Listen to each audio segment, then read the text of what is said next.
యేసుక్రీస్తు నామములో ప్రతిరోజు దేవుని వాగ్దానం అనే కార్యక్రమానికి మిమ్మల్ని అందరినీ ప్రేమతో ఆహ్వానిస్తున్నాం. ఎలా ఉన్నారండి? అందరూ బాగున్నారా?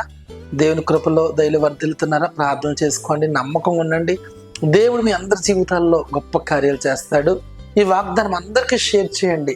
దేవుడు బలమైన కార్యాలు చేస్తాడు. అలాగే తార వెలిసిందని తమిళ్ వర్షన్ సాంగ్ నేను పాడాను. ఆ వీడియో సాంగ్ మా యూట్యూబ్ ఛానల్ ఉంటుంది, మీరు తప్పనిసరిగా వీక్షించండి. మీ బంధువులకు, మీ స్నేహితులకు పంపించండి. క్రిస్మస్ ఆనందాన్ని, సంతోషాన్ని అనుభవించండి. ప్రతి ఆదివారం యేసయ్య సన్నిధిలో ఆరాధన జరుగుతున్నాయి. ఇప్పటికే వేల మంది ప్రజలు వచ్చి స్వస్థత, విడుదల, ఆశీర్వాదం, మందిరం అంతా పట్టజాలని జనం వస్తూ ఉన్నారు. అద్భుతాలు పొందుకుంటున్నారు. మీరు రండి. మీ జీవితాల్లో గొప్ప కార్యాలు, జరగని కార్యం కూడా దేవుడు తన చిత్తంలో జరిగిస్తాడు.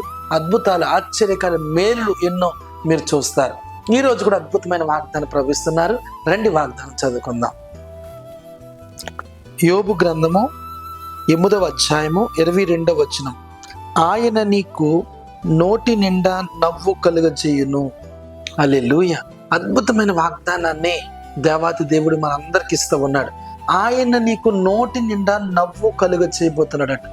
దేని బిడ్డలారు, ఈరోజు ఎక్కడ చూసినా కన్నీరు, వేదన, దుఃఖం, శ్రమలు, కష్టాలు, అప్పులు, రుణాలు, బాకీలు, ఎన్నో ఇబ్బందుల్లో ఉంటూ ఉన్నారు. కొంతమంది ఇల్లు లేక, స్థలం లేక, ఉండటానికి ఆధారం లేక, బ్రతకడానికి జీవనోపాధి లేక ఎంతోమంది సతమతమైపోయి వేదనలో ఉన్నారు, కన్నీటిలో ఉన్నారు.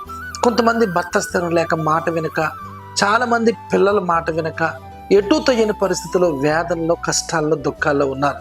ఎక్కడ చూసినా కన్నీరు, కన్నీరు, కన్నీరు. నీ జీవితంలో కూడా నీ పిల్లల పరిస్థితి అగమ్య గోచరంగా ఉంది. ఇంకా వివాహం కాలేదు, ఇంకా గర్భఫలం లేదు, ఇంకా మంచి ఇల్లు లేదు. ఏదో ఒక వేదన నిన్ను వెంటాడుతున్నాయేమో. ఈ ఉదయకాల సమయంలో ప్రభు నీతోనే మాట్లాడుతున్నాడు. ఆయన నీకు నోటి నిండా నవ్వు కలుగజేయబోతున్నాడు. హల్లెలూయా. నీ జీవితంలో ఇంతవరకు ఉన్న ప్రతి వేదన, ప్రతి శోధన తొలగించి నీకు నవ్వునివ్వబోతున్నాడట. ఏ అద్భుతం చేస్తే, ఏ ఆశ్చర్యమైన కార్యం చేస్తే, ఏ మేలు జరిగితే నువ్వు నవ్వుతావో ప్రభువుకు తెలుసు. ఆ కార్యం జరగబోతుంది. ఎందుకంటే నీ నోటి నిండా నవ్వు కలుగజేయబోతున్నాను అని దేవుడు వాగ్దానం ఇస్తుందంటే నువ్వు అనుకున్న కార్యాన్ని నీ పట్ల చేయబోతున్నాడు. నీకు మంచి ఇల్లు ఇవ్వబోతున్నాడు, మంచి స్థలం ఇవ్వబోతున్నాడు. నీ పట్ల, నీ పిల్లల పట్ల, నీ కుటుంబం పట్ల ఘనమైన కార్యం, ఆశ్చర్యమైన కార్యం, మహిమ కలిగిన కార్యాన్ని దేవుడు చేయబోతున్నాడు. ఏ స్వస్థత జరిగితే, ఏ అద్భుతం జరిగితే, ఏ రక్షణ జరిగితే నువ్వు సంతోషిస్తావో, నీ నోటి నిండా నవ్వు ఉంటుందో, ఆ కార్యాన్ని దేవుడు చేసి నీ నోటిలో నవ్వు కలుగ చేయబోతున్నాడు. ఉన్నతమైన మేలులు, ఉన్నతమైన కార్యాలు పరిశుద్ధాత్మ దేవుడు జరిగించబోతూ ఉన్నాడు. ప్రార్థన చేసుకుందాం. ప్రేమ గల తండ్రి, నీకు వందనాలు. ఆయన మీకు నోటి నిండా నవ్వు కలుగ చేస్తాడన్న ప్రభువా.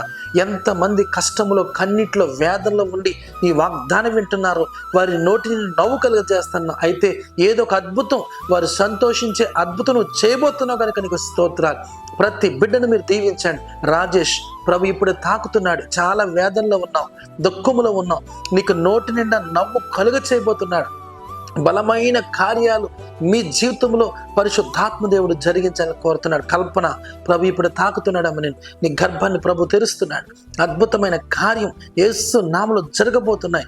సుధీర్, నీ తలలో నా బలహీనతను ఇప్పుడే ప్రభు స్వస్థపరుస్తున్నాడు. గొప్ప విడుదల జరుగుతున్నాయి. మాధురి, ప్రభు నీకు మంచి భవిష్యత్తు ఇవ్వబోతున్నాడు. ఘనమైన కార్యాలు యేసు నామములో జరగబోతున్నాయి. మధు, ప్రభు ఇప్పుడు దర్శిస్తున్నాడు. గొప్ప కార్యం మీరు చూడబోతున్నారు యేసు నామములో. ఒక్కొక్కరిని దీవించండి, ఆశీర్వదించి గొప్ప కార్యం చేయమని యేసు నామమున అడుగుచున్నాము తండ్రి. ఆమేన్, ఆమేన్. హల్లెలూయా. దేవుడు మీ అందరికి ఇస్తున్న వాగ్దానం, ఆయన మీకు నోటి నిండా నవ్వు కలుగజేయబోతున్నాడు.